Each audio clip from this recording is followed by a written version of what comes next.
of week date ID means date ID. The maximum of, I am going into the date ID table and date ID column, that the maximum of this part.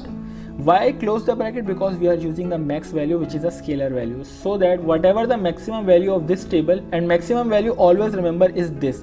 If this is here, so this becomes the maximum value. So the maximum value, if this is less than what? Less than my this value which I have just stored, less than the last date earned value.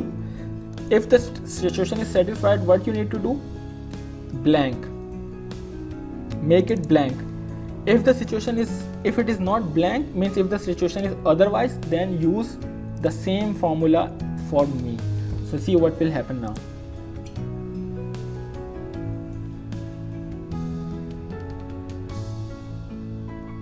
Let me see if it is okay. Okay, let me check that. I think this is the situation. Opposite, I need to write maximum. Yeah, see, the situation is changed. So what changed now is, if I now bring the plant value here, you need to see that the earned value will be shown until this point. Okay, because this is the point where earned value has something greater than 0 in each month.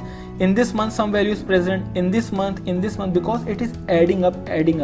After this point there is no earned value, and this can be the case with you, because if your project is of 2 years and you are standing at the 3rd month, so definitely remaining 21 months you will not have any earned value. You did not do any work so far. You will go in the future to do the work.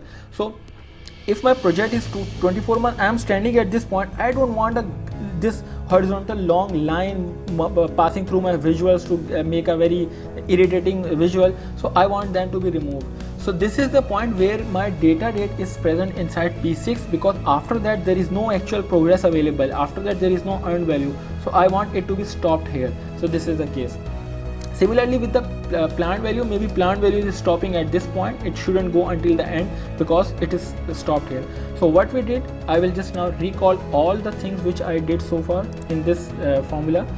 I calculated the cumulative formula, which we know that calculate sum, go into the filter in another table, use the filter, all selected. I want this condition that the current date which user has selected should be less than or equal to the maximum date. So see, now it is changing, but I don't want this date to be shown, this line to be shown. So for that I said to DAX that store a value for me as a variable. The value says the name, you can give any name, XYZ. The name says last date earned value cost, and the condition is calculate for me last date of this table where the earned value is present, means the user has actual progress available. So actual progress is there, so calculate that.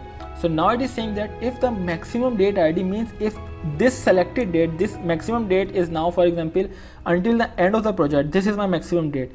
If the maximum date is greater than last non-blank date is this point, because earned value is stopping at this point. If this date is greater than this date, then what you need to do, bring the blank for me. See, it is bringing the blank. So all those parts where the maximum selected date, which is this one, is greater, bring the blank. So it brought the blank from here until this point. So again it checked that okay, this is the point now where the maximum date is not greater than last date. So now what we'll do, if the situation is not that, bring the S curve for me, which is the below formula. So that is what actually we did here. So we have understood quite basic to advanced of DAX, because these are the formula we will be using, and there are many formulas, but we are not concerned with them. So if you want to explore further for your personal KPIs and personal different kind of analysis, you can use, but we will be using only these formulas, and there are 1 or 2 more which we will use once we are developing the dashboard, because if I use them right now it might not make that sense, because it requires a visual explanation. Once we are using that visual, then it will be making much better sense. So I hope this DAX is quite understandable to you. You need to practice that, and from the next part we will be using all these formulas, and we will be making the remaining KPIs, which are SPI, CPI, EAC for all the parts. So that was for this session. Inshallah, see you in the next part. Thank you.